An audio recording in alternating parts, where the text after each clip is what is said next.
परमात्मा पाप कर्म दंड को भी काट सकता है। अभी तक जिस भी संत व महापुरुष से मिले उन्होंने यही बताया कि पाप कर्म फल भोगने से ही समाप्त होगा। वो प्रभु कौन है जो पाप कर्म को काट देता है, वो काल के बंधन से छुड़वा देता है, उसका क्या नाम है, पूजा की विधि क्या है? कृपया अवश्य सुनिए जगत गुरु तत्वदर्शी संत रामपाल जी महाराज के अमृत वचन। परमेश्वर कबीर जी एक झोंपड़ी में रहा करते थे। पूरा परिवार जो परमात्मा का, वैसे तो पूरा विश्व उसी के बच्चे हैं, उसी के पुत्र पुत्री हैं, लेकिन उस समय उन्होंने एक गृहस्थ विधि से परिवार नहीं बनाया था। परमात्मा के परिवार में कुल 5 सदस्य थे। एक तो नीरू और नीमा, ये 2, जिनको परमात्मा लहर तारा नामक तालाब पर कमल के फूल पर शिशु रूप में मिले थे। और एक स्वयं परमात्मा, और 2, एक लड़का एक लड़की, जिसका नाम, लड़के का नाम कमाल था, लड़की का नाम कमाली था। ये दोनों लड़का और लड़की परमात्मा ने मृत जीवित किए थे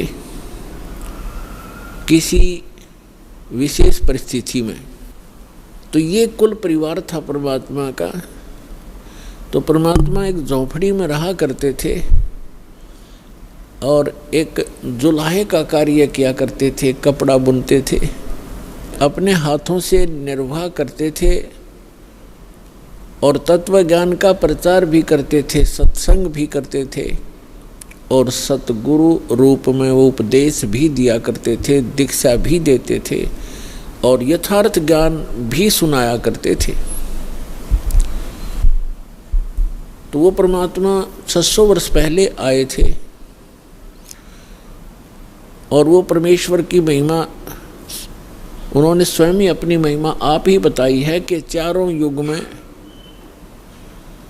मैं आया हूँ। प्रत्येक युग में, सतयुग में सत सुकृत कै टेरा, त्रेता नाम मुनींदर मेरा, द्वापर में करुणा में कहाया, कलयुग नाम कबीर दराया।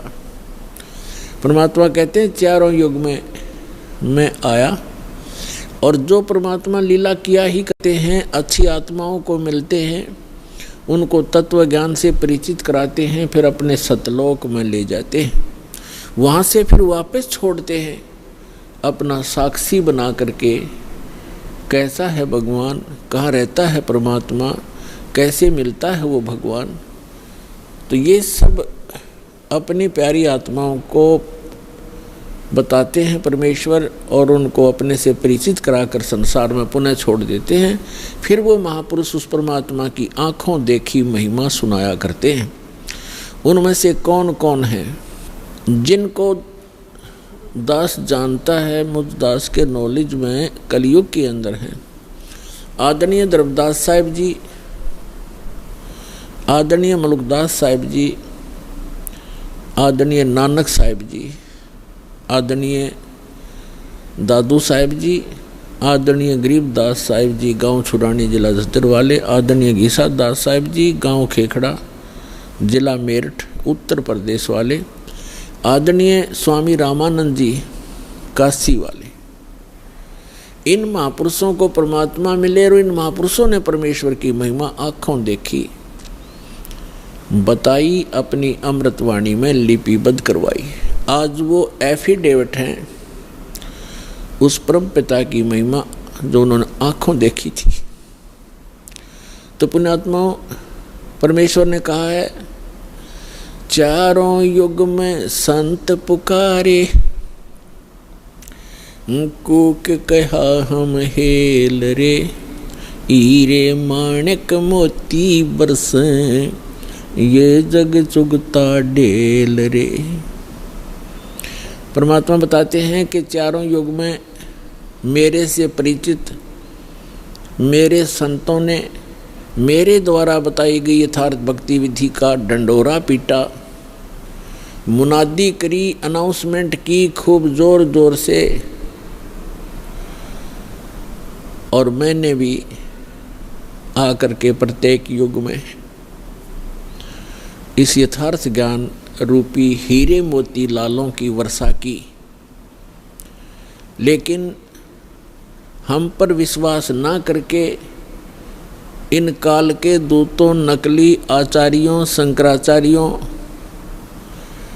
और इन झूठे गुरुओं पर विश्वास करके पूरा मानव समाज वर्तमान में डले ढो रहा है, कंकर पत्थर कौड़ी इकट्ठी कर रहा है लाल के स्थान पर। अर्थात यथार्थ ज्ञान और यथार्थ भक्ति विधि ये तो है हीरे मोती और लाल यानी बहुमूल्य, ये हैं वास्तव लाभ देने वाले। और जो गीता अध्याय नंबर 16 के श्लोक 23 में कहा है कि शास्त्र विधि को त्याग कर जो मनमाना आचरण करते हैं, मनमानी पूजाएं करते हैं जो शास्त्रों में सदग्रंथों में विद्यमान नहीं है, तो उनको न तो कोई सुख होता है, न उनको कोई सिद्धि प्राप्त होती है और न ही उनकी गति होती है, अर्थात व्यर्थ, यूजलेस। तो जो शास्त्र विधि को त्याग कर सदग्रंथों के विपरीत साधना है वो परमात्मा ने बताई है कि वे डले हैं, ढेल, ढेल माने डले, कंकर पत्थर जिनकी कोई वैल्यू नहीं है। चारों युग में संत पुकारे, कूक कहा हम हेल रे, हीरे माणिक मोती बरसे, ये जग चुगता ढेल रे। पर भी लेन जात है दुनिया, हमारा ज्ञान किने ना सुनिया। परमात्मा कबीर देव जी, कबीर साहब जी बता रहे हैं कि लोक वेद के आधार से, दंत कथाओं के आधार से शास्त्र विरुद्ध साधना करते हुए ये प्राणी कुंभ के मेले का अनुष्ठान करते हैं और पर भी लेने के लिए जाते हैं वहाँ कल्याणार्थ। उसके लिए भगवान बताते हैं कि जिस तालाब या सरोवर या दरिया में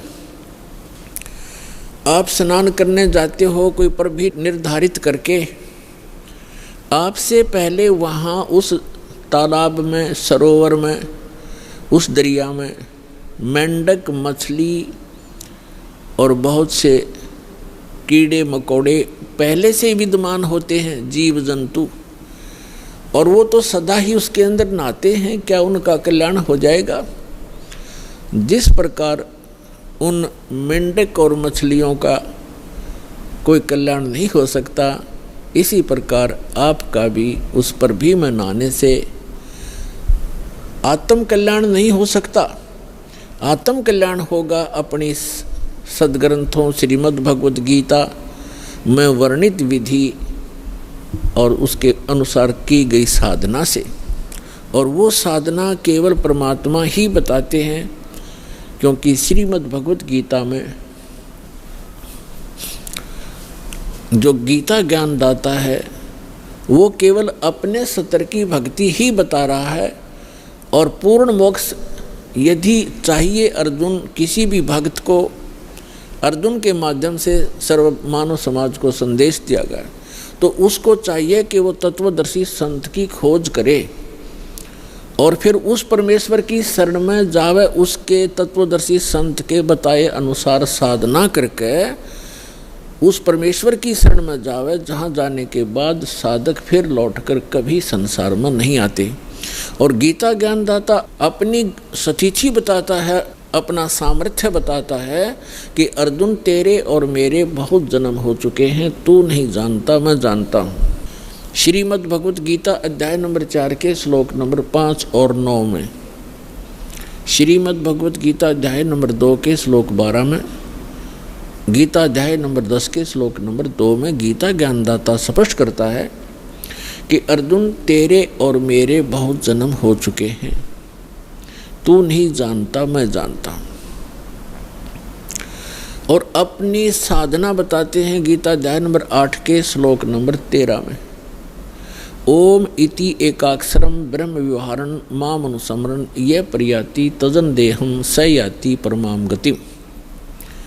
गीता ज्ञानदाता ये ब्रह्म है, श्री कृष्ण जी के अंदर प्रवेश करके बोलता है, ये ऐसे ही छल करता है। गीता अध्याय नंबर 4 के श्लोक नंबर 9 में ये स्वयं कहता है कि मेरे कर्म और जन्म दिव्य हैं, अलौकिक हैं।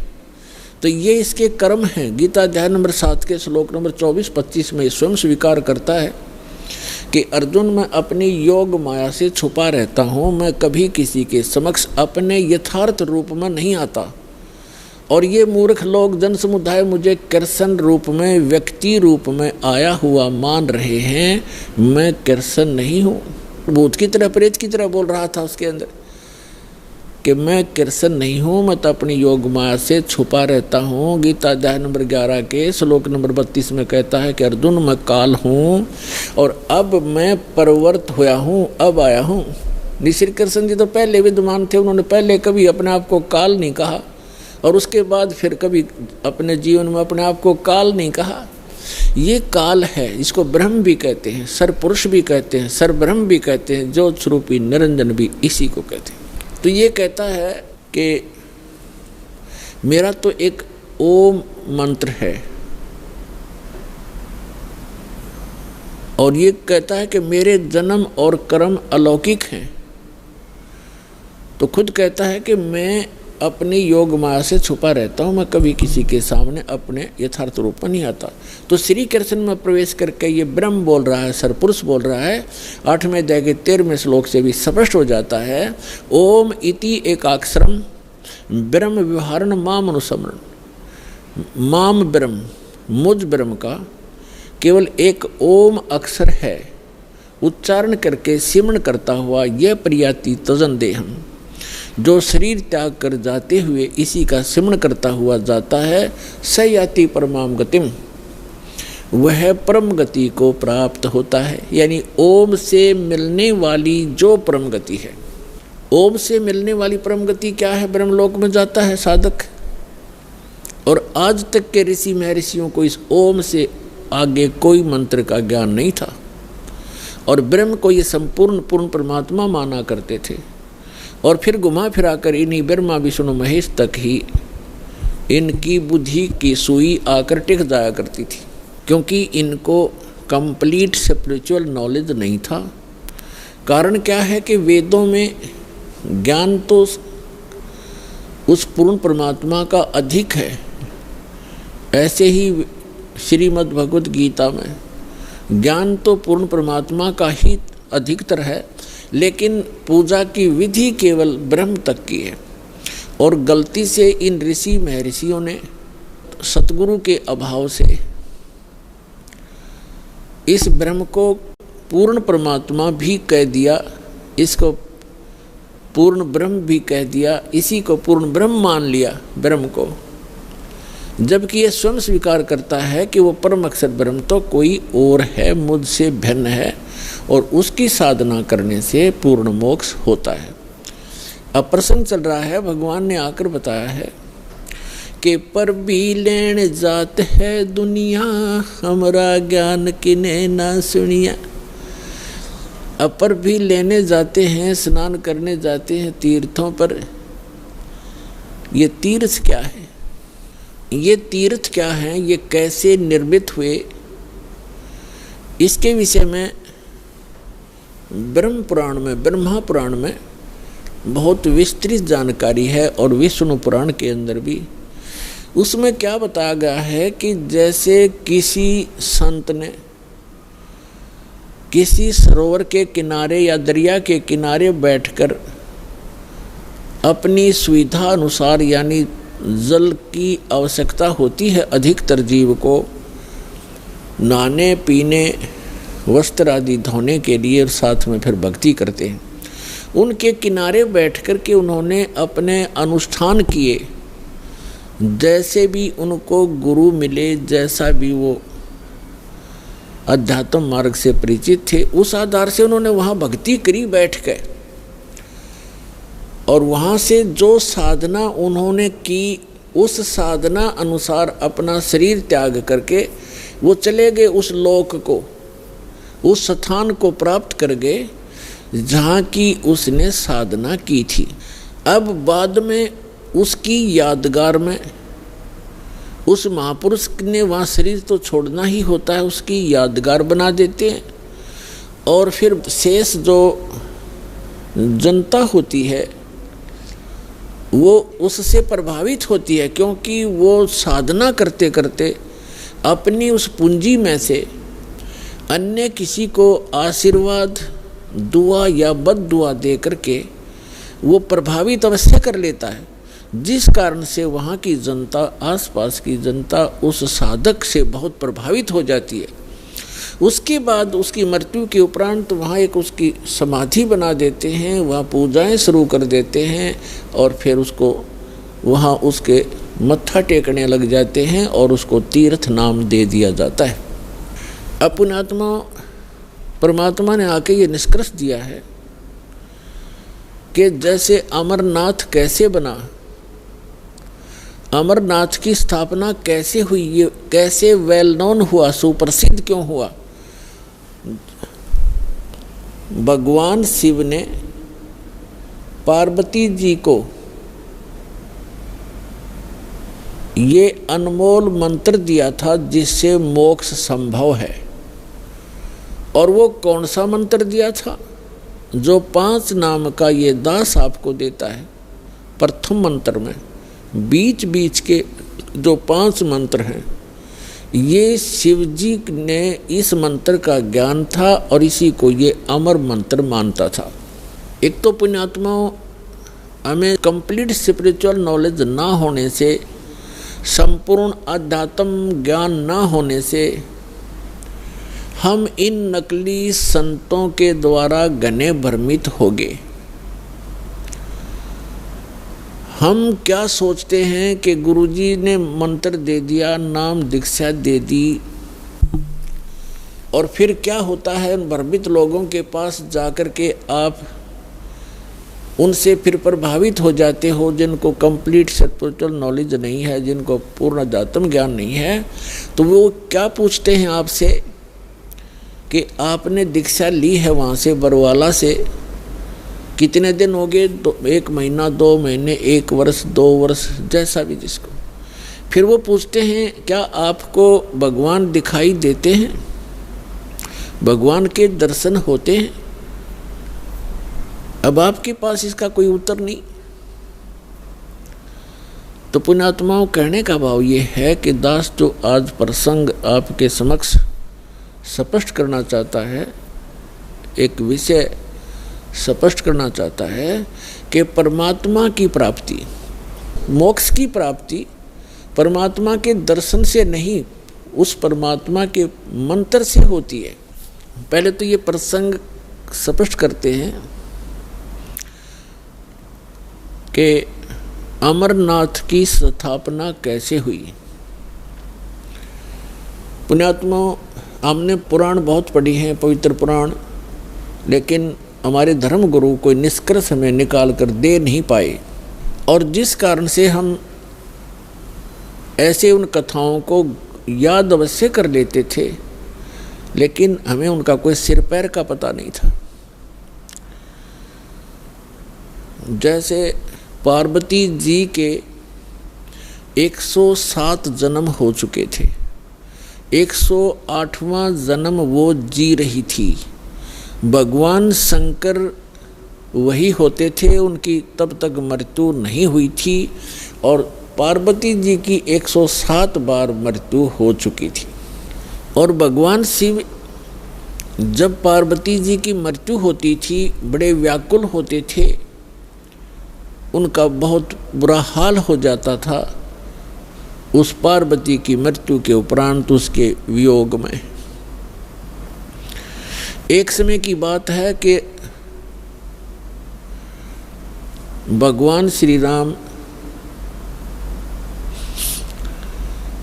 वनवास के अंदर सीता जी के अपहरण के उपरांत वृक्षों से डकरा रहा था, रो रहा था, सीता की खोज पूछ रहा था, मृगों से लिपट रहा था।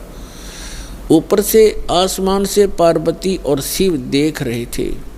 भगवान शिव ने श्री रामचंद्र जी अर्थात विष्णु जी को प्रणाम किया। पार्वती जी ने देखा कि किसको प्रणाम कर रहे हैं। नीचे एक व्यक्ति रो रहा है पृथ्वी पर। पार्वती जी ने पूछा, आप किसको प्रणाम कर रहे हो? भगवान शिव ने कहा कि नीचे देखो, ये भगवान को प्रणाम कर रहा हूं। कि वो व्यक्ति रो रहा है? पार्वती ने पूछा कि हाँ, ये भगवान है, परमात्मा है। पार्वती जी कहने लगी, भगवान और रो रहा है? भगवान कैसे हो सकता है जो ऐसे डकरा रहा है जनसाधारण की तरह? यानी विष्णु जी थे वो, और विष्णु जी भगवान शिव के बड़े भाई हैं। अपने बड़े भाई को वो नमस्कार कर रहे थे। पार्वती जी ने नमस्कार नहीं किया और कहा, मैं इसकी परीक्षा लूंगी और सीता रूप बना कर जाऊंगी। यदि ये मुझे पहचान लेंगे तो मैं मान लूंगी कि ये भगवान है। भगवान शिव ने कहा कि यह गलती मत करना, यदि तू सीता रूप बना लेगी तो मेरे काम की नहीं रहेगी। उस समय तो पार्वती जी ने कह दिया कि नहीं जाऊंगी, परीक्षा नहीं लूंगी। कुछ ही देर के बाद भगवान शिव के इधर उधर होते ही सीता रूप धारण किया और भगवान राम के सामने खड़ी होगी जाकर के। अब भगवान रामचंद्र जी ने कहा कि हे दक्ष पुत्री, हे दक्ष की बेटी, भगवान शिव को कहाँ छोड़ाई, अकेली क्यों आ गई? इस बात से वो इतना शर्मिंदा होगी। फिर प्रणाम किया कि भगवान शिव आपको ठीक ही प्रणाम कर रहे थे, आप तो सचमुच जानी जान हो। अब देखो पुण्यात्माओं, इस काल के जाल को समझना। श्रीमद् भगवत गीता अध्याय नंबर 7 के श्लोक नंबर 8-9 में ये गीता ज्ञानदाता काल है, ब्रह्मा विष्णु महेश का पिता है, 21 ब्रह्मांड का स्वामी है। ये कहता है कि जितने भी मेरे अंतर्गत प्राणी हैं, चाहे वो ब्रह्मा है, चाहे विष्णु है, चाहे शिव जी है, चाहे शंकर है, चाहे राम और कृष्ण है, उन्हीं के, तो इन सभी जीवों की बुद्धि मेरे हाथ में है, मेरे कंट्रोल में है। सब बलवानों का बल मैं हूँ, सबकी बुद्धि मैं हूँ, यानी मेरे हाथ में है। अब देखो, इस काल ने उस समय तो भगवान श्री राम की बुद्धि ऑन कर दी, जिस समय पार्वती को पहचान लिया कि सीता नहीं है तू, और उधर से अपनी पत्नी का पता नहीं उसको, उसने कौन उठा ले गया, तो खाक जानी जान था यो। तो ये सब खेल इस काल के हाथ में है। जैसे जब महाभारत का युद्ध करवाना था, उस समय अर्जुन में ताकत दे दी, एक कब मारा था तीर 200 में का निकल जाता, नरसंहार करवा दिया, उसका बैड अकाउंट बनवा दिया। फिर वही अर्जुन जिस समय भगवान श्री कृष्ण जी की मृत्यु हो गई थी और सभी यादव, भगवान श्री कृष्ण का पूरा कुल आपस में लड़का मर गया था, कटके कत्लेआम कर दिया था। 56 करोड़ यादव दुर्वासा जी के श्राप से आपस में लड़ मरे थे। कोई नर यादव शेष नहीं था उस द्वारकापुरी में, कैर टूट गया। उस समय श्री कृष्ण जी के आदेश अनुसार अर्जुन उन गोपियों को, वहाँ की सभी औरतों को लेकर वापस आ रहा था इंद्रप्रस्थ। रास्ते में वही धनुष जिससे महाभारत का युद्ध जीता था, वही धनुष उनके साथ था। रास्ते में भीलों ने, जंगली लोगों ने अर्जुन को पीटा और उनके गहने तोड़ ले गए, सारी औरतों के, कुछ एक औरतों को भी ले गई, और अर्जुन का हाथ नहीं उठा। उस समय अर्जुन रो रहा है कि कृष्ण बड़ा छलिया था, इसने जब युद्ध करवाना था तब तो मुझे शक्ति दे दी, अब वही मेरा गांडीव धनुष है, वही मैं अर्जुन हूँ, आज मेरे से ये उठ नहीं रहा है। तो यहाँ परमात्मा कहते हैं, भोले आदमियों तुम कहते हैं मूल लहे ना मूर्खा, गिनते हैं क्यों डारे। मूल लहे ना मूर्खा, ये गिनते हैं क्यों डारे, कि तुम इस जड़ से परिचित नहीं हो इस सारे एपिसोड का, जो भी महाभारत वगैरह हुए हैं, इसकी मूल कौन था? ये काल था। ये काल है, जब इसने अपना उल्लू सीधा करवाना तो पावर दे देता है, जब उसकी ब्रेन मट्टी होनी है छोड़ देता बाढ़ में जाओ। तो अर्जुन खड़ा खड़ा पिट रहा है। तो कहने का भाव ये है कि अब एक ही आज के सत्संग में आपको काल का बहुत सा जाल समझ में आओगा, और जिन पूजाओं को हम किया करते थे वो भी एक काल जाल ही आपको स्पष्ट होगा। अब क्या हुआ, पार्वती जी वापस आ गई कैलाश पर्वत पर अपने महल में। उधर से भगवान शिव की बुद्धि खोल दी काल ने, और उसके मन में ये पक्का हो गया कि यह अवश्य परीक्षा लेकर आई है। भगवान शिव ने पूछा कि पार्वती परीक्षा ले आई? झूठ बोल दिया पार्वती ने, परीक्षा नहीं ली अविनाशी, मैं ना गई कितना भी। तो भगवान शिव की वह बुद्धि खोल दी, उसने देखा वो अपनी दिव्य दृष्टि से सचमुच ये जाके आई है। तो भगवान शिव ने पार्वती जी से पति पत्नी का नाता तोड़ दिया, रहते वहीं पर, लेकिन उनसे वो पति पत्नी वाला व्यवहार बंद कर दिया। वो जान गई अपनी गलती से कि मेरी गलती से सारा काम हुआ है। भगवान शिव ने बताया कि आपने मेरी माँ का रूप बना लिया, क्योंकि भगवान विष्णु उनके बड़े भाई हैं और लक्ष्मी उनकी विष्णु जी की पत्नी यानी बड़े भाई की पत्नी भाभी माँ के तुल्य मानी जाती है। तो उसने कहा कि तूने मेरी माँ का रूप बना लिया, मेरी भाभी का रूप बना लिया, इसलिए तू मेरे लिए पत्नी रूप में स्वीकार्य नहीं रही। तो उधर से पार्वती ने एक दिन देखा, 2 दिन देखा, 10 दिन, 1 साल, वह दुखी होगी। और जब बच्ची दुखी हो जाती है तो कहाँ आश्रय तकती है? अपने पीहर जाती है, माता पिता के यहाँ। अब माता पिता के यहाँ गई, लेकिन माता पिता उससे अक्षुब्ध थे पहले से ही। क्यों? क्योंकि उसने अपनी मर्जी से विवाह किया था भगवान शिव से। उसका पिता दक्ष बिल्कुल खुश नहीं था शिव जी से ब्याह करके। अब वो अपनी मर्जी से विवाह करके आई थी, दक्ष दुखी थे उससे। उधर राजा दक्ष ने उसी समय एक यज्ञ कर रखी थी, एक धार्मिक अनुष्ठान कर रखा था अपने घर में। और धार्मिक अनुष्ठान के अंदर एक ऐसा इन ब्राह्मणों ने, गुरुओं ने बना रखा है कि धार्मिक अनुष्ठान करे तब सारी लड़कियों को, उनके पतियों को यानी अपने दामादों को भी आमंत्रित किया जाता है, और भी गणमान्य व्यक्तियों को, साधु संतों को भी आमंत्रित किया जाता है। तो पार्वती जी की जो अन्य बहनें थी उनके पति भी आए हुए थे, वो बहनें भी आमंत्रित की हुई थी, लेकिन पार्वती को आमंत्रित नहीं किया था, ना शिव को बुलाया था, क्योंकि राजा दक्ष उनकी शकल भी देखना नहीं चाहते थे।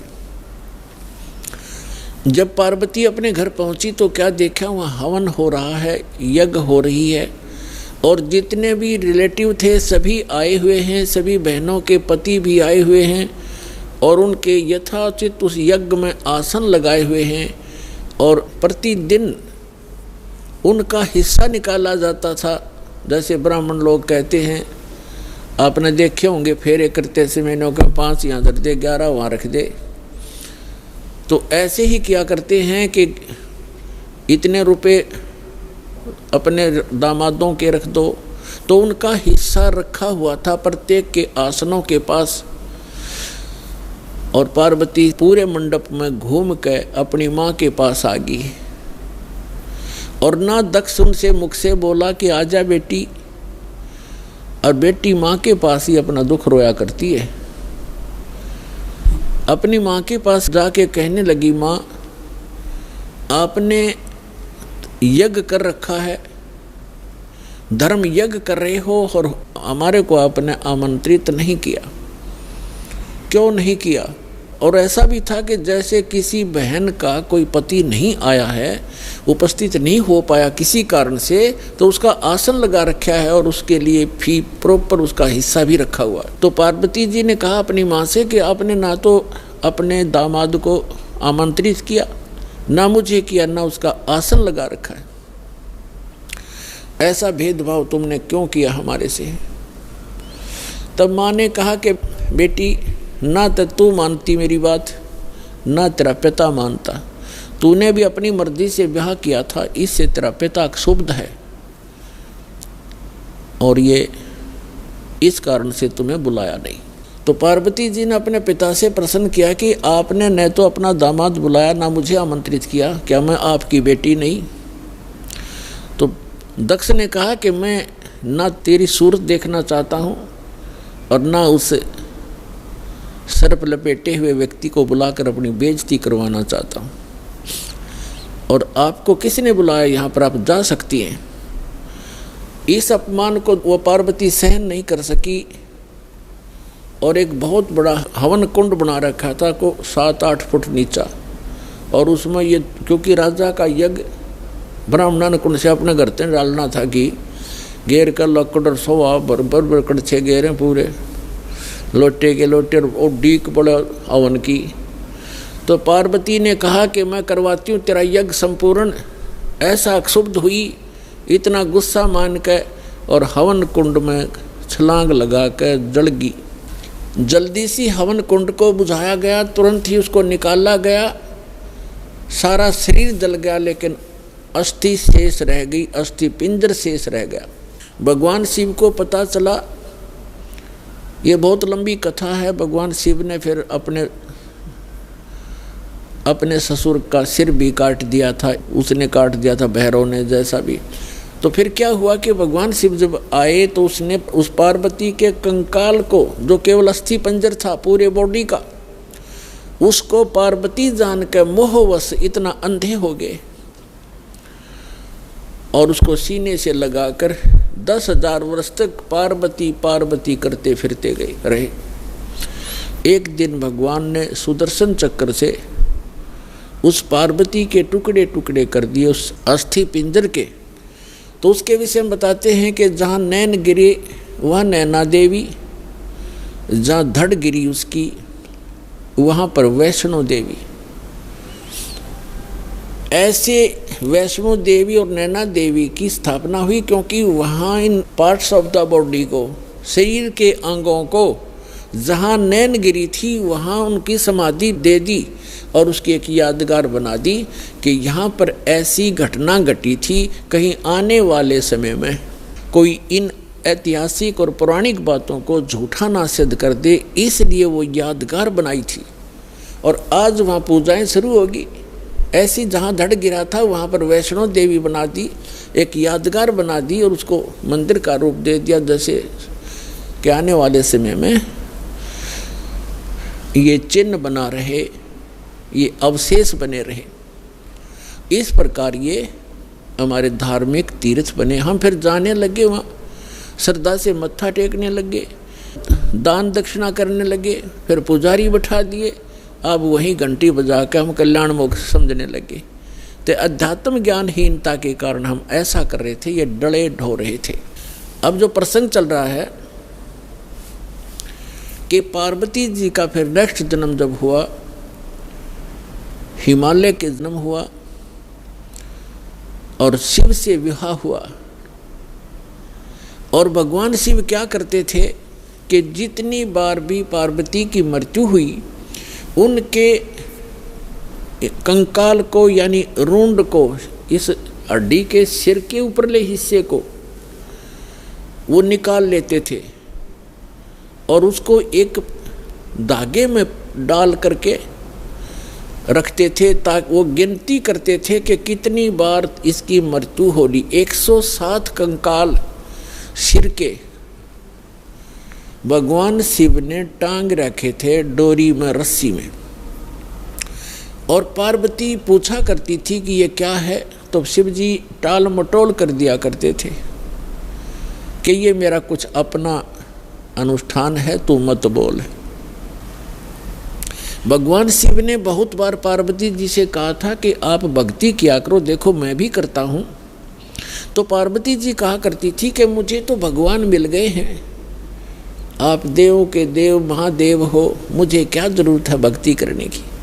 भगवान शिव बहुत समझाया करते थे कि जीव को भक्ति अवश्य करनी चाहिए, साधना करनी चाहिए, उस परमात्मा की भक्ति करो। लेकिन उस पार्वती का गला या बात उतरा नहीं करती। पुण्यात्माओं, जिस प्राणी को सुख गणा है वो सुख इस प्राणी का महादुश्मन है। कबीर साहब कहते हैं, सुख के माथे पत्थर पड़ो, जिस ते नाम हृदय ते जावे, और बलिहारी व दुख के जो पल पल नाम रटावे। तो पार्वती को इतना सुख था, सभी देवी देव हाथ जोड़ा करते थे और सर्व ऐश्वर्य उपलब्ध थे, तो उसने क्या जरूरत थी भक्ति करने की। तो इसलिए भगवान शिव के पास जो मंत्र था वो स्वयं जाप करते थे, वो पार्वती जी को मंत्र बताया नहीं। एक दिन भगवान शिव सैर सपट्टे को गए हुए थे बाहर, पीछे से नारद जी आ गए और नारद जी बोले कि हे माता,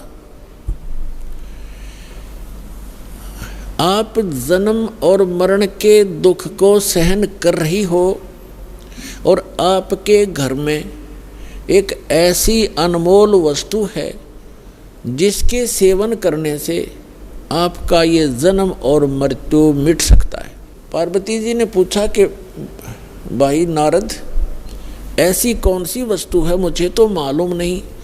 उस नारद जी ने बताया कि आप भगवान शिव के पास एक मंत्र है, अमर मंत्र, और वो किसी को नहीं बताते और स्वयं मंत्र का जाप करते हैं, जिस कारण से वो अमर हैं। और उस मंत्र के अभाव से आप जन्म और मृत्यु को प्राप्त होते रहते हो। आपका 108वां जन्म है और भगवान शिव कांस्टेंट चल रहे हैं। और ये जितने भी ये कंकाल टंगे हुए हैं सिर के रूंड तेरे, ये आपके हैं। आप 107 बार मर चुकी हो, 107 बार ही आपने भगवान शिव को ही वर रूप में चुना है। 107 जन्म आपके हो चुके, 108वां चल रहा है। तो पार्वती जी का यह बात खटकेगी कि सचमुच ये मेरे ही सिर हैं, अगर आपके ही हैं ये। लेकिन ये बात गले नहीं उतरे कि भगवान शिव के पास ऐसा मंत्र और मुझे ना देवे, क्योंकि वो मुझे बहुत प्यार करते हैं, मेरे लिए वो सर्वस्व सौंप सकते हैं, सब कुछ दे सकते हैं। ये नहीं हो सकता नारद जी।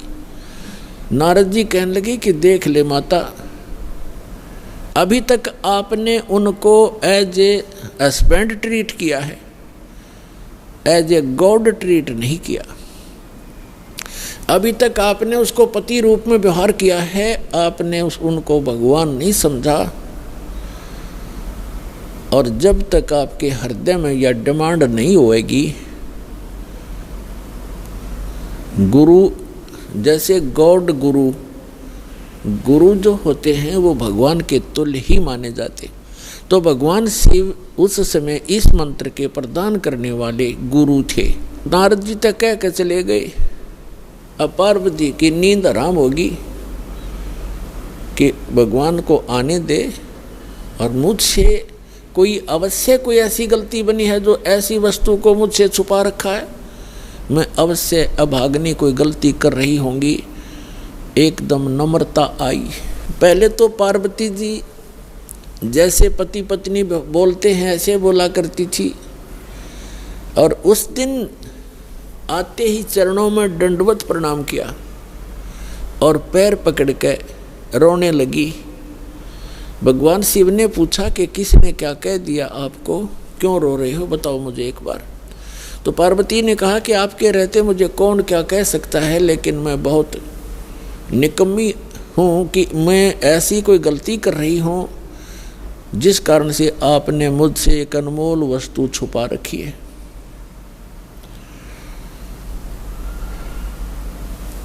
और मैं तो बालक हूँ, आप तो भगवान हो, बालकों की गलतियाँ माफ़ किया करते, मैं तो बालिका हूँ आपके सामने। और मुझे क्षमा करो, मुझसे कोई ऐसी गलती हुई। आपके पास एक अमोघ मंत्र है जिससे मेरा कल्याण हो सकता है। और तब भगवान शिव ने पूछा, भगवान शिव ने सोचा आज या कौन सा स्टेशन पकड़गी, यदि कदे भी इस बात के निकट भी नहीं थी, ना ऐसा मैंने कदे भाव देखा, ऐसी विनम्र नहीं देखी। तब उसने कहा कि तुझे कौन ऐसा भगवान मिल गया जो तेरी बुद्धि बदल दी। ये तेरे सतर का ज्ञान नहीं पार्वती, तेरी बुद्धि को मैं खूब जानता हूँ। तब पार्वती जी ने कहा कि नारद जी आए थे, उन्होंने मुझे बताया है कि ये जितने भी ये कंकाल टंगे हुए इस माला में, ये मेरे सिर के, मेरे मुंह के रुंड, ये मेरे ही बताए हैं। मैं 107 बार मर चुकी हूँ और आपको ही पति बनाया है मैंने। हे भगवान, क्या मैं मरती थी, आप मुझे कितना प्यार करते हो, और ये जब मैं मरती थी तो क्या आपको दुख नहीं होता था, और फिर भी आपने मुझे वह वस्तु नहीं दी जिससे मैं आपके जीवन तक तो जीवित रह सकती थी, इस मंत्र से, ऐसा बताया है। तब भगवान शिव ने कहा कि सचमुच ये सब सिर तेरे ही हैं और गिनती के लिए रखे हुए हैं ताकि तेरी बुद्धि ठिकाना आ जा, इसलिए रखे। और ये दिन आ गया आज। तो परमात्मा ने, भगवान शिव ने कहा कि आज तक मैं तेरी मृत्यु के उपरांत मैं कितना दुखी हुआ करता, वो तो मेरा मन जाने। जैसे उन्होंने बताया कि एक बार राजा दक्ष के यहाँ तू मृत्यु को प्राप्त हुई थी और तेरे उस अस्थि पिंजर को लिए मैं 10,000 वर्ष तक सीने से लगाए फिरा करता। मैं इतना पागल की तरह तेरे ऊपर आसक्त था, तेरे वियोग में मैं इतना दुखी होता था। पार्वती ने कहा कि फिर भी आपने मुझे ये मंत्र क्यों नहीं दिया जिससे मैं मरती नहीं और आपके साथ ही रहती।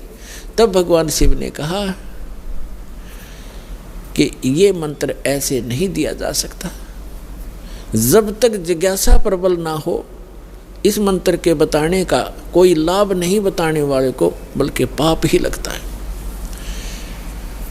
अब जैसे एक सीप होती है जिससे मोती बनते हैं, एक जीव होता है समुद्र में, उसका ऊपर का जो बॉडी होता है वो बहुत सख्त होता है और छोटा सा सीप होता है, और वो जिस समय समुद्र के अंदर एक ऐसा वातावरण बनता है उसको प्यास लगती है और वो समुद्र के जल को ग्रहण नहीं करती, वो ऊपर आ जाती है सतह पर, पानी के ऊपर की सतह पर। और जब स्वाति नक्षत्र में, स्वाति नक्षत्र की ऊपर से कोई बूंद आसमान से उसके मुख पर गिर जाती है उस समय, तो उस बूंद से जब मुंह खुला हो सीप का, उसकी डिमांड होती है उस बूंद की, आसमान के पानी की बूंद की, और उसमें मुंह खुला हो और उसमें वर्षा हो रही हो, तो मुंह खुले हुए पर एक ही बूंद पर्याप्त है उसमें मोती बनाने के लिए, और मुंह खुला ना हो और सीप बेशक ऊपर सतह पर जल के ऊपर घूम रही हो, चाहे सारा सामन बरस जा, उस मोती नहीं बन सकता क्योंकि उसका मुंह खुला नहीं है। तो ऐसे ऊपर बगैर मुंह खुले और उस बूंद की कोई वैल्यू नहीं है, व्यर्थ जाती है। ठीक इसी प्रकार भगवान शिव ने बताया कि आपके अंतःकरण का मुंह खुला नहीं था, आपके अंदर ये जिज्ञासा उत्पन्न नहीं हुई थी, इसकी डिमांड नहीं हुई थी। और आज नारद जी ने आपके अंदर ये प्रेरणा पैदा करके आपके अंतःकरण की वो डिमांड प्रेरित कर दिया, आपको आपकी प्रबल इच्छा होगी। अब ये मंत्र दूंगा पार्वती तो तेरा काम करेगा।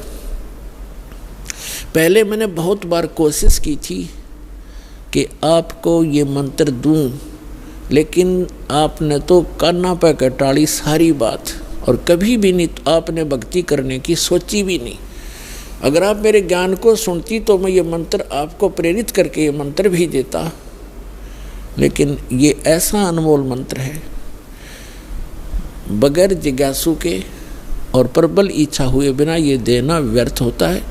इसलिए मैंने आपको मरते हुए भी देखा, मैं रोता भी था, डकराता था, टक्कर मारता था, लेकिन ये अनमोल वस्तु दे नहीं सकता था। तो पुण्यात्माओं, उस मंत्र को कितना कॉन्फिडेंस रखा गया था भगवान शिव के द्वारा। पार्वती के अतिरिक्त उन्होंने किसी को ये मंत्र फिर खोला भी नहीं। अब पार्वती से कहा कि इस मंत्र को मैं उस स्थान पर दूंगा, कोई अन्य जीव जंतु ना सुन ले। तो कहाँ ले गए उनको? वहाँ ले गए जहाँ आज अमरनाथ नाम से स्थान प्रसिद्ध है। वहाँ एक उस स्थान पर एक सूखा वृक्ष था, सूखा वृक्ष खड़ा था, उसके पत्ते नहीं थे, टहनी अवश्य खड़ी थी, पत्तों रहित सूखी। और उसकी एक खोगड़ माने वृक्ष के अंदर एक उसके तने में एक सुराख बन जाता अपने आप ही कुदरती, और उसमें एक मादा तोते ने अंडे दे रखे थे, उत्पन्न कर रखे थे। एक तोते के अंडे थे उसमें, क्योंकि अगर कोई हरे वृक्ष के नीचे बैठते हैं तो कोई ना कोई पक्षी भी आकर बैठ सकता था, दिखाई नहीं देता। इसलिए ऐसे सूखे वृक्ष के नीचे बैठे जाकर कि कोई पक्षी भी निकट आएगा तो पता लग जाएगा। तो उससे पहले भगवान शिव ने अपने दोनों हाथों को ऐसे जोर से बजाया 3 बार, और इतना भयंकर नाद हुआ, आसपास के पक्षी और पशु सैकड़ों किलोमीटर दूर उड़कर चले गए, इतने भयभीत हो गए। और जो अंडे थे वो भी बच्चे बनकर उड़ गए। एक अंडा वो खराब था, डिफेक्टिव था, वो वहाँ रह गया। अब पुण्यात्माओं देखना, ये है कंप्लीट स्पिरिचुअल नॉलेज, ये संपूर्ण अध्यात्म ज्ञान है। अब आप देखते हो जैसे अस्थि उठाते हैं, अस्थि फूल उठाते हैं, जो हार्ड जीव के, मनुष्य के, स्त्री या पुरुष के जला दिए जाते हैं, शरीर को अंतिम संस्कार कर दिया जाता है शरीर का, उसके बाद उसके कुछ कण हड्डियों के बच जाते हैं, उनको फूल बोलते हैं, अस्थि बोलते हैं। उनको वहाँ से उठाया जाता है उस राख से, और कहाँ डाल के आते हैं? गंगा में, दरिया में। क्यों डालते हैं? ये तो एक बहकाने वाली बात है कि वहाँ गति करवाने जाते हैं। मरने के बाद जीव चला गया जहाँ जाना था, उन हड्डियों के कहीं फेंकने से, दरिया में डालने से गति होती है। उसका मूल उद्देश्य ये है कि जैसे हम जिस बॉडी में रहे हैं, ये शरीर हमने सबसे प्रिय है। इंसान कोई रोगी हो जाता है, रोग भयंकर होता है, उसमें बहुत इलाज करवाना पड़ता है, तो अपने मकान और ज़मीन को भी बेचकर इस शरीर को सुरक्षित रखना चाहता है। ये कितना प्रिय होता है।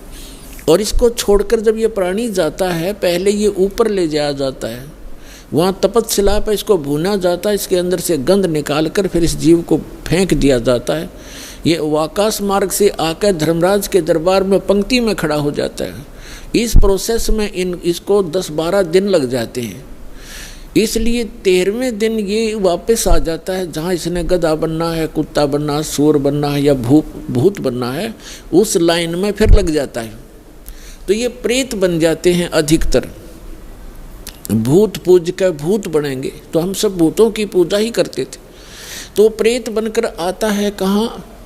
अपने घर में। घर से फिर अपने शरीर को खोजता है, मेरा शरीर कहाँ, उसमें प्रवेश करूं। फिर वो वहाँ से चलता चलता जाता है, क्योंकि एक फिल्म सी बनी होती है, वो फिर वहाँ जाता है जहाँ उसका अंतिम संस्कार किया होता है। तो वहाँ अगर वो अस्थि नहीं उठाई जाती है तो वो जीव उन अस्थियों को चिपक जाता, मेरी है, ये मेरी है, उनका चिपका रहता वहाँ पर। और उन्होंने, जिन गुरुओं को ज्ञान तो था नहीं, उन्होंने सोचा कि ये अस्थि अगर यहाँ से उठा कर और कहीं फेंक आवें, दरिया में डाल दें, तो ये कि उस प्रेत का हाथ ना लगे, वो यहाँ चिपक कर ना बैठे इन शमशान घाट में, यहाँ गांव में ना रहे, कहीं और चला जा। इसलिए उसको उठाकर उनकी अस्थियों को जल प्रवाह कर देते हैं। वहाँ डालने के बाद फिर इसको पता ही नहीं लगता वो कहाँ गई। इनका ये उद्देश्य होता है कि वो वहाँ से जगह छोड़ जावे, उनकी खोज में उड़ गंगा किनारे धक्के खाता रहे। तो पुण्यात्माओं, ये अस्थि उठाने की ये प्रक्रिया यहाँ से चली है।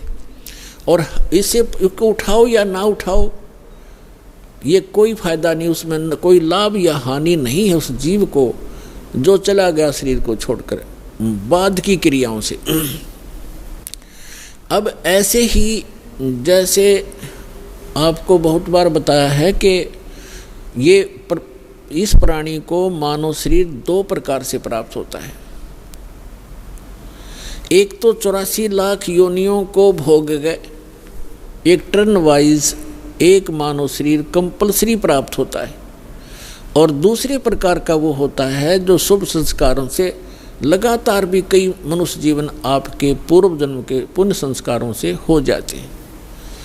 तो एक सुखदेव नाम के ऋषि हुए, फिर वो बाद में उनकी आत्मा 84 लाख योनियों को भोगती भोगती, और तोते का संस्कार था उसका।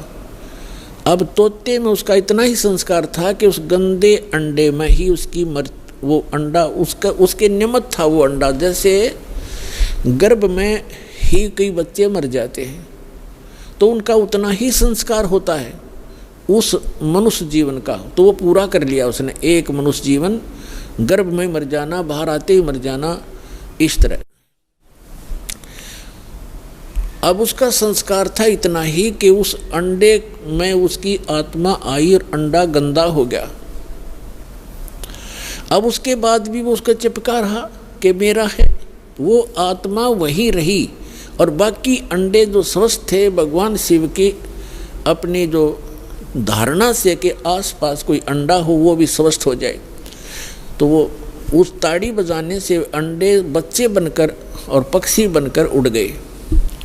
अब वो संस्कार था उसका ऐसा ही निर्धारित था कि वहाँ भगवान शिव कथा सुनावेगा पार्वती को, और उसके संस्कार से फिर वो परमात्मा, क्योंकि कोई भी ज्ञान उपदेश दिया जाता है पहले सत्संग किया जाता है। तो भगवान शिव ने पार्वती को पहले उस अमर परमात्मा की कथा सुनाई कि कोई ऐसी शक्ति है, इनको वैसे ज्ञान नहीं, लेकिन वेदों से जैसा इनको ज्ञान प्राप्त हुआ तो ये बता रहे थे कि पार्वती उस परमात्मा की भक्ति करनी चाहिए, उस भगवान की भक्ति से जीव का मोक्ष होता है। और मानव शरीर, इन देवताओं को भी ये मानव शरीर माना जाता है, और मानव शरीर ये भगवान की साधना उपासना के लिए ही प्राप्त होता है। और फिर वो बताने लगे कि ध्यान लगाओ, मैं बताता जाता हूँ, जहाँ टारगेट मैं आपको बताऊँ आपकी सुरती वहीं पहुँचे। क्या बताया कि मूल कमल जो गुदा के पास है, रीढ़ की हड्डी के अंदर की तरफ, उसमें गणेश जी का वास है और उसका किलियम जाप है। और ऐसे इसको ऐसे ऐसे बोल। फिर बताया कि उससे 2 उंगल ऊपर सावित्री और ब्रह्मा जी का कमल है, उसका ये मंत्र है। फिर बताया शरीर के इसके ऊपर नाभि कमल है, उसमें विष्णु और लक्ष्मी का वास है, और वहाँ पर ये मंत्र है जो आपको दिए जाते हैं, इनको जाप करो। उसके बाद फिर हृदय कमल है, उसमें महादेव और पार्वती का स्थान है। अपन आत्माओं, ये लीला आपको बहुत देर से समझ में आओगा। ये ज्ञान आपको पहले भी बताया है कि ये काल क्या लीला करता है। ये एक ब्रह्मांड के सर्वोपरि शिखर में, चोटी में, वहाँ 3 स्थान बनाकर रहता है और वहाँ 3 ही रूप धारण कर लेता है, और वहाँ इस दुर्गा के ये 3 ही रूप बनाकर अपने साथ रखता है। जैसे एक रजोगुण प्रधान क्षेत्र है, उसमें स्वयं ये चतुर्मुखी रूप धारण करके और लक्ष्मी को पार्वती रूप बना सावित्री रूप बनाकर अपने साथ रखता है। एक सतोगुण प्रधान नक्षत्र है, उसमें ये स्वयं विष्णु रूप धारण कर लेता है और लक्ष्मी को और उसको दुर्गा को लक्ष्मी रूप में रखता है। और तीसरा वहाँ पर एक तमोगुण प्रधान नक्षत्र है, उसमें ये स्वयं अपना शिव रूप धारण करके, जैसा शिव आप देखते हो, और उसके 5 मुख हैं, उसके शिव के भी 5 मुख हैं। वहाँ पर जब ये बनाता है वो 2-1 भी रख लेता है, ऐसा इसकी लीला है। तो वहाँ 10-10 भी मुख बना सकता है ये, वहाँ 10,000 तक ये मुख बना सकता है ये काल। तो वहाँ ये शिव रूप में रहता है और दुर्गा को पार्वती रूप में रखता है। तो जो हमारे कमलों के अंदर जो हमने जो दिखाई देंगे देवता, वो वही उसी का रिफ्लेक्शन दिखता है। और वहाँ के इन स्थानों के इंचार्ज ये इनके पुत्र होते हैं, जहाँ इनके कार्यालय हैं, जैसे शिवपुरी है, विष्णुपुरी है, ब्रह्मापुरी है, ये अलग हैं। और वहाँ पर रिफ्लेक्शन उसका ही आता है। और वहाँ जो जीव इस मंत्र की साधना करते हैं, उनकी साधना का अकाउंट ये इसके पुत्र रखते हैं। जैसे हम ब्रह्मा जी और सावित्री का जाप करते हैं, तो वो अकाउंट इनके पास जाएगा, अकाउंट यही रखेंगे ये ब्रह्मा विष्णु महेश ही अलग से। तो पुण्यात्माओं, ये PhD का मार्ग है, धीरे धीरे आपको समझ में आएगा। तो यहाँ शिव बता रहा है कि हृदय कमल में शिव और पार्वती का स्थान है, इसके ऐसे 12 पंखुड़ियाँ हैं, इसका ये मंत्र है। फिर कंठ कमल में देख, ये दुर्गा का स्थान है और इसमें इतने कमल हैं, 16 कमल, 16 पंखुड़ी हैं और इसका ये मंत्र है। तो ऐसे जब वो जाप करती हुई जा रही थी, फिर कहा कि त्रिकुटी में की तरफ चलो पार्वती। अब जो ही वो ऊपर को उठी, यहाँ से समाधिस्थ हो गई वो, क्योंकि पुण्यात्माएं जो होती हैं उनका शरीर एक बहुत कोमल होता है, उनमें इतने विकार नहीं होते जैसे हम कलयुग में आ गए। सतयुग में क्या था? सतयुग में प्रत्येक व्यक्ति कोई भी था, जन साधारण भी और ब्राह्मण गुरु भी, उनकी समाधि तुरंत लग जाया करती थी, क्योंकि शरीर इतना पिछले पुनः संस्कारों से इतना कोमल होता था, इतना स्वच्छ होता था, अंदर से सब नसें सब वो उनका साफ होता था, बहुत आसानी से समाधि लग जाती थी। तो ऐसी वो देव स्वरूप शरीर था पार्वती का, तो स्वयं उनका एकदम समाधि लग गई। वो अंदर सुरती उसकी कमलों में चली गई और उन कमलों में घुसकर वो नज़ारा देखने लगी। अब जैसे पुण्यात्माओं, आप सिनेमा देखने जाते थे पहले, अब तो नहीं देखेंगे हम, पहले सिनेमा देखने जाते थे 3 घंटे, 3 घंटा का न्यू पता नहीं चला था किस में गए, क्योंकि कभी कुछ देख रहे हैं, कभी कुछ देख रहे हैं, कभी कुछ देख रहे हैं। 1 सेकंड में वो होया पावा था, ख़त्म होगी भाई। और बस स्टैंड पे बस की इंतज़ार कर ले, 10 मिनट में 20 बार उठेगा, 10 बार बैठेगा, आई किसी आई। तो इस तरह हम जो समाधिस्थ ऋषि होते थे, इनकी काल रोल मारा करता, इन्हें मूर्ख बनाया करता। जैसे किसी भी एक कमल में ये प्रवेश कर गए, एक कमल जैसे टीवी चैनल में कोई चैनल ऑन कर लिया और उसमें जो भी नज़ारे हैं वो यहाँ से बिल्कुल हटकर हैं और वो ऐसे दृश्य हैं यो मन देखता देखता दंग रह जाता है, इसको पता नहीं चलता कितना समय बीत गया। तो इस प्रकार वो काफ़ी समय तक ये नज़ारे देखा करते, मोक्ष नहीं हुआ इनका।